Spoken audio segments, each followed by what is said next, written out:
Hey everybody, Bearded Rogue here again with another day of Vlogust. Today I'm going to talk about gaming sessions and just kind of go into how often I have them, what I'm looking for in them, that sort of thing. So, first of all, the most common session that I have for gaming is every Wednesday night at my local game store, Two-Headed Games in northern Kentucky. They are awesome. You should look them up. While they started primarily as a magic store, they've expanded quite heavily into board games recently. They're doing the Asmo Play program, and they're just in general very interested in supporting board games. They've had a board game night ever since they opened. It's Wednesday nights. If you're ever in the northern Kentucky area near Cincinnati, I suggest you go. It is a fantastic time. There's usually somewhere between 8 and 20 people there playing board games. And there is a magic contingent there at the same time, but it's a very large store capable of holding big pre-release tournaments, so there's plenty of space, table space for people to play at. And that's my primary gaming night, is Wednesday nights. We play all sorts of things. A lot of people are fans of dexterity games. We have some Ameritrashers. We have some Euro guys. I'm kind of a gaming omnivore, so I will play anything once, at least. And it's really helped me kind of branch out and find the types of games that I like. I'm not strictly a Euro guy. I'm not strictly an Ameritrash guy. I know most of my reviews up to this point have been, I guess, fairly Ameritrashy. I'm going to be trying to get maybe a few Euros in. Like, I really want to talk about Castles of Burgundy and Manhattan Project and a couple of the other Euro games that I really like. But for the most part, we play whatever anyone brings. Like, everybody brings whatever it is they're looking to get played, and we try to play as many of them as possible. And the great thing I like about it is that nobody there will give you a hard time if you aren't interested in playing one of the games that they're playing. You can instead suggest another game, and we're more than content to split up into smaller groups and play as many games as possible. So it works really well for me. That's also the primary place that I do all of my playtesting. The people there are really great, and a lot of them are really open to playtesting new games. So several of them have playtested my first game, Elements, and a lot of them are going to be credited as having helped me playtest Build the Robots and Dice Heroes and pretty much everything. Like, anything that I've designed or worked on, they've tried at least once. Some of the people there aren't that big on playtesting, but others are really open to it, and because we have enough people that everybody can kind of game however they are, it works. I usually try to playtest only one game a night, like just one session of one of my games, and then the rest of it's all published games. Unless somebody else brings prototypes, and then we may play those. So sometimes we have impromptu unpub events just on the Wednesday night because everybody brought their prototypes.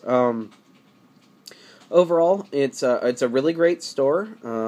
They have refreshments for fairly cheap. They have a decent selection. They're more than willing to order stuff from distributors. The bathrooms are clean. There's lots of table space, and there's lots of people who like board games there on Wednesday nights. So I can't really ask much more than that out of a local game store. They're about 10 minutes from my house, which makes it even better.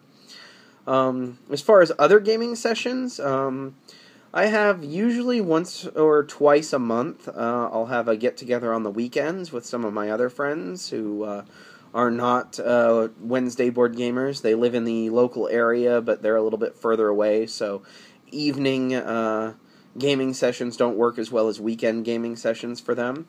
I play a lot more Euros with them. They're the people who bring over the Puerto Ricos and the Belforts and the various other games. They're the ones who were really excited about Argent and really liked that game. I've played Argent with my Wednesday group too, but the weekend group Eclipse is a big hit with one of them.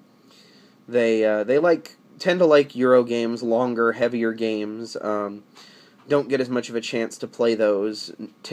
They don't typically. They're usually playing 2-player games, and long, heavy Euro games for 2 players. They can only play that so often, so they get really excited to come over and play longer versions. Although I managed to get one of them really heavily into Sentinels of the Multiverse, so yay me. But they come over like once or twice a month, and we play. And those are usually longer sessions. Like I said, we usually play longer games. Well, I have played 3-hour and 4-hour games on the Wednesday nights because the store is willing to stay open until we finish. We typically try to stick with shorter fare, things that are like an hour, 2 hours at most. Just to try to get more than one game in the course of an evening. So those are the primary times that I get to game. So it's about 6 times, 7 times maybe a month, depending on how many Wednesdays there are. I occasionally can get another game in here or there, but for the most part that's it, since my son was born. So that's the scheduled gaming we have, so that's what I primarily get. I used to play Netrunner. We had tournaments in the area for a very short time period. There are tournaments up north of the city in Cincinnati that still go on pretty regularly, but I don't really make it up for them since I don't play it regularly enough down here to even bother going to a tournament once a month. I would just be totally outclassed and lost because that one tournament a month would be the only time I play. Other than that, there's some really fantastic stores in the Cincinnati area that I go to occasionally, but not very often. It's, that's pretty much it. I mean, I game at cons. I go to Origins every year since I've been in this area, and this was my first Gen Con. I also attended a Lexicon not too long ago with Philip Dewberry, and we went down there and played some games, and that was fun.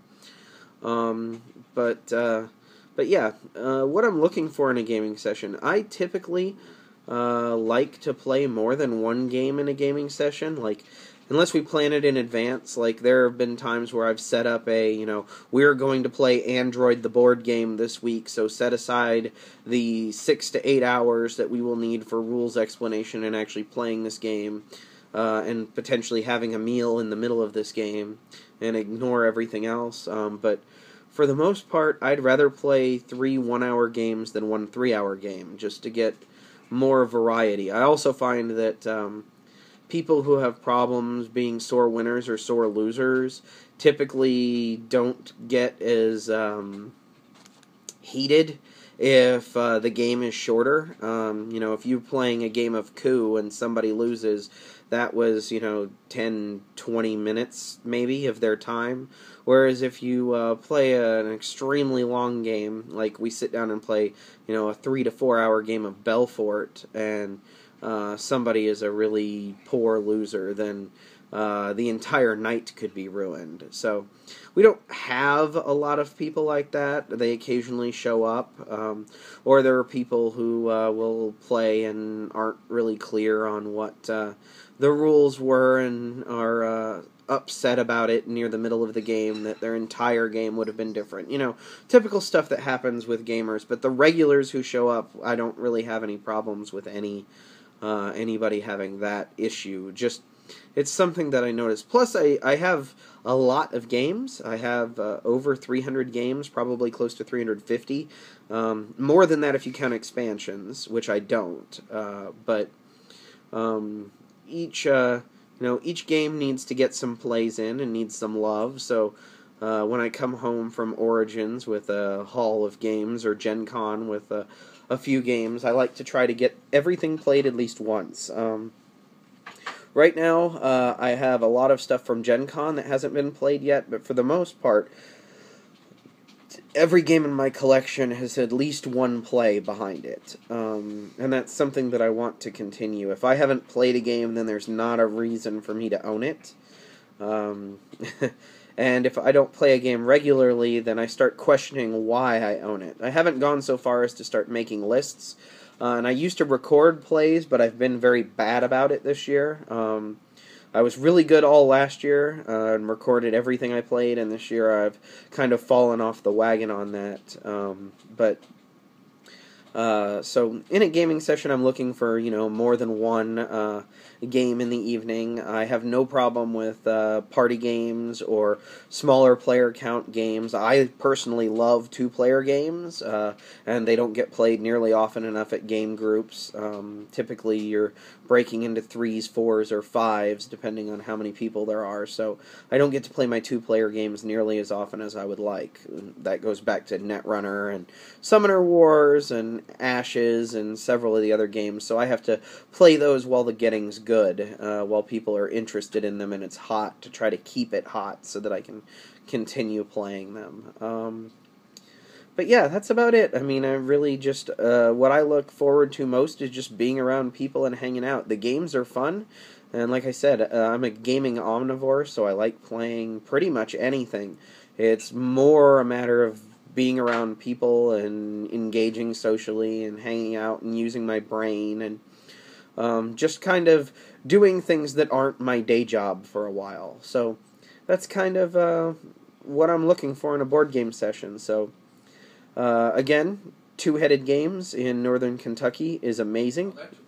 You should totally check them out. They're a fantastic store. And that's about it. So see you later, guys.